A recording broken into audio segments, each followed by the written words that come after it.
Assalamualaikum warahmatullahi wabarakatuh. Hari ini saya ingin menyampaikan dampak positif pendidikan karakter bagi SDM anak, SDM sumber daya manusia. Nah, ini akan saya bacakan sedikit tentang pendidikan karakter.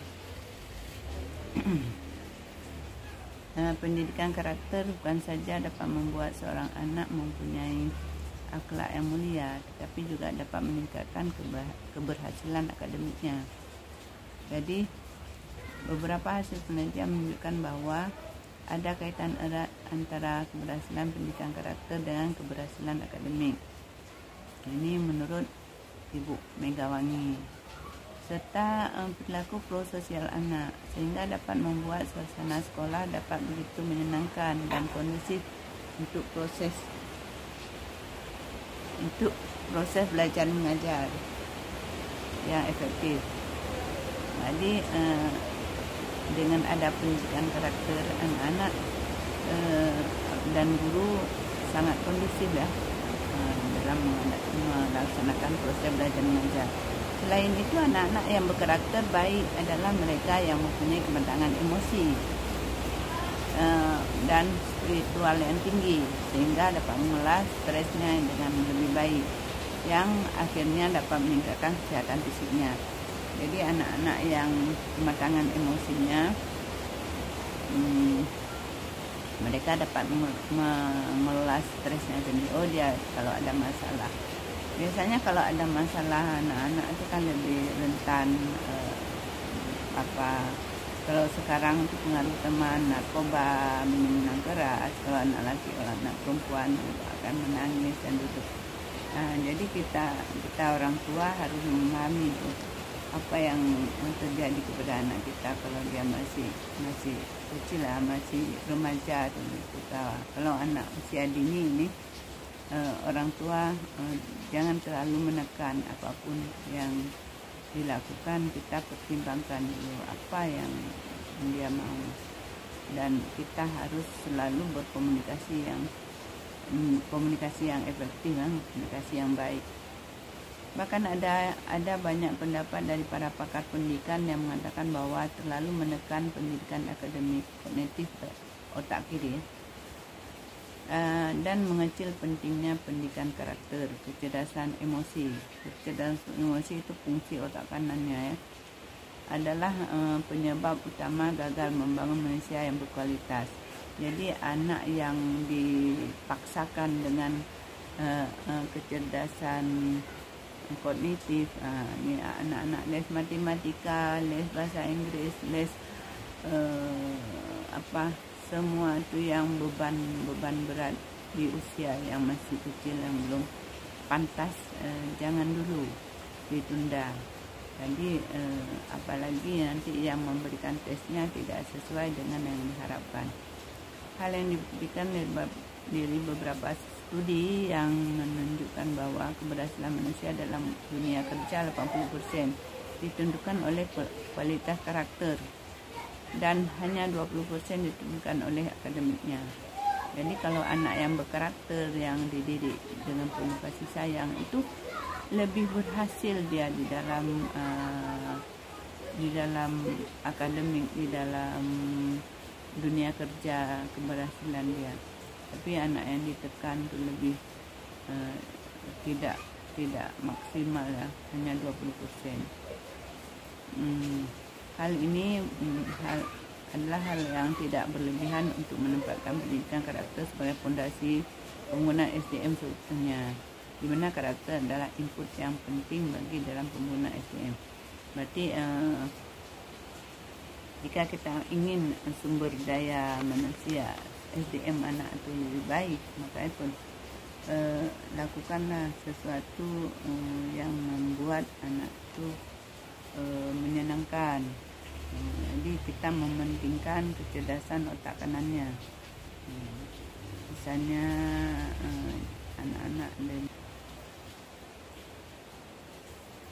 anak yang terlalu dipaksakan untuk menguasai kemampuan kognitif secara dini, menurut David Elkin, akan membuat anak stres karena terjadinya ketidaksesuaian dengan usia dan seharusnya lebih banyak bermain dan eksplorasi.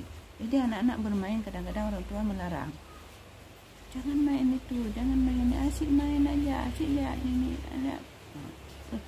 Sebenarnya yang dipaksakan belajar. Anggapan bahwa keberhasilan di sekolah ditentukan oleh kemampuan anak membaca dan menghitung pada usia dini, seperti banyak yang dipercaya oleh para orang tua dan guru, adalah tidak benar. Itu biasanya di TK itu sudah les, ibu guru les, les ini, les itu. Alamak. Penelitian terakhir justru menunjukkan bahwa kematangan emosi anak adalah yang terbentuk sejak usia prasekolah, yang akan menentukan kesuksesan anak di sekolah selanjutnya. Aspek-aspek kematangan emosi adalah ketertarikan anak pada segala sesuatu di sekelilingnya, mempunyai rasa percaya diri, mengetahui bagaimana dan kapan anak meminta pertolongan dari guru atau orang dewasa lainnya, kesabaran menunggu, mematuhi instruksi, mampu bekerja sama dengan kelompok. Ini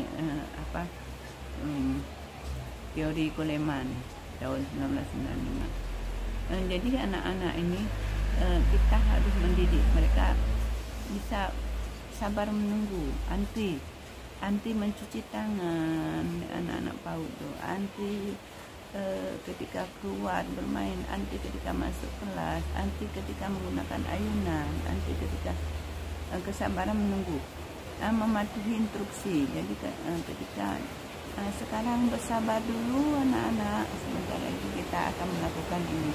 Jadi dia tidak langsung menyerobot, tidak langsung, ini dia sudah tahu. Itu rasa percaya diri dia, anak rasa percaya diri ketika dia disuruh ke depan, dia berani berbicara, berani menyampaikan suatu cerita. Itu peran guru, peran orang tua di rumah perlu sangat perhatian. Ketika dia bisa, berikan dia reward, berikan dia, ya alhamdulillah udah pintar kamu, alhamdulillah kakak udah bisa, alhamdulillah abang udah pandai. Itu kita sampaikan. Jadi jangan susah mengatakan dia pujian, jangan. Jadi terlalu mengharapkan keberhasilan akademik anak yang diukur dengan pencapaian angka dan ranking, bukan pada proses belajar, yang menyebabkan orang tua dan guru memaksakan anak untuk belajar keras karena harus mencapai target, sehingga waktu bermain anak tidak ada. Padahal yang terpenting dari tujuan pendidikan adalah bagaimana membentuk anak itu agar senang dan termotivasi untuk terus belajar. Karena kesenangan seorang anak proses belajar yang di bawah sampai usia tua ini sangat penting. Jika anak senang dalam belajar, dia akan belajar sendiri tanpa kita suruh. Tapi kalau memang terpaksa untuk belajar, ya mungkin waktu singkatnya dia belajar. Jadi waktu ketika merasa tidak punya kebutuhan untuk belajar karena dipaksakan, ya. Anak yang sejak kecil sudah dipaksakan belajar keras akan cepat bosan, bahkan akan mogok sekolah nantinya. Banyak sekali kasus di mana anak-anak pada usia TK sudah pandai berhitung. Nah, ketika anak juga di karbit, dia harus belajar berhitung, menambah, mengurang. Sebenarnya bisa juga dilakukan di TK, tapi tidak ada paksaan dengan bermain. Ayo ambil balok untuk ibu guru 3. Dia ambil balok, kita suruh hitung berapa baloknya, 1, 2, 3, 4, 5, 6, yang disuruh 3 dan ambil yang 6. Kita bilang salah enggak? Oh iya, udah pintar abang, udah bisa ambil balok. Kita hitung yuk. Hitung lagi 1. Ibu tadi bilang berapa? 3. Oh ya, hitung 1, 2, 3. Oh ya, di 3-nya kita stop dulu. Nah, coba di 3 yang stop. taruh dulu 3. Anda takkan di sini 3. Mana angka 3-nya ya? Itu sudah menanam konsep. Tidak susah kan? Menanam konsep, tidak perlu kita menanam konsep. Anak-anakmu hitung sampai 100, ngapain dulu? Anak tahun menghitung sampai 100, hitung sampai 10 dulu. Setelah itu nanti ada tahap-tahapannya, tidak perlu buru-buru. Begitu juga menulis, kasihan anak-anak dipaksakan terus. Makanya berikan pengertian kepada orang tua bahwa anak tidak perlu kita paksakan untuk belajar, untuk berhitung dan membaca. Kita ajarkan dia bertahap. Jadi ini saya lanjutkan baca yang banyak sekali anak yang sejak kecil sudah dipaksakan belajar keras akan cepat bosan, bahkan akan mogok sekolah nantinya. Banyak sekali kasus yang dimana anak-anak pada usia TK sudah pandai berhitung dan membaca dan bagus prestasinya ketika di sekolah dasar, namun menurun drastis prestasinya pada sekolah menengah. Tidak mau sekolah lagi sehingga sering bolos, bahkan drop out. Untuk berlari cepat, maka sebelum mencapai finish anak tersebut sudah tumbang, tidak bisa melanjutkan perjalanannya. Hambatan pada narkoba, tawuran, salah satu indikator kegagalan anak di sekolah. Anak sejak usia dini seharusnya lebih banyak bermain, bereksplorasi. Itu telah dibunuh semangat belajarnya oleh sistem pendidikan yang selalu membebankan pada aspek akademik. Maka secara alami mempunyai tahap perkembangannya, baik fisik, sosial, mental maupun psikologisnya. Apabila anak diberikan pendidikan yang tidak sesuai dengan tahapan perkembangannya, maka anak akan melanggar hukum alam atau sunatullah, yang mana apapun yang bergeser dari hukum alam akan membawa kemudaratan. Nah, ini mungkin ini saja dulu yang dapat saya sampaikan. Nanti kita sambung lagi. Ini adalah yang saya bacakan dari buku karakter yang dikarang oleh Ibu Ratna Megawati. Jadi banyak sekali yang perlu kita ketahui, apalagi kalau guru-guru PAUD yang saya lihat di daerah masih di sekolah wajib menulis itu. Anak-anak udah duduk di pojok di pojok baca itu menulis angka 1 sampai 10, usianya masa 4. Saya lihat menulisnya memang belum sempurna, tapi dia berusaha menulis karena udah terbiasa disuruh oleh gurunya menulis. Sebaiknya dengan dulu. Jadi kita nanti akan mengajarkan menulis dengan garis datar, tegak, miring kanan, miring kiri, melengkung kanan, melengkung kiri, melengkung ke bawah, melengkung ke atas, melengkung ke bawah, melengkung ke atas, kan? Nanti baru disambung garis tegak buat lengkung jadi huruf apa, garis tegak buat lengkung jadi huruf apa. Jadi jangan paksakan dulu ketika anak usia ini, apalagi kelompok bermain. Waduh, rusak.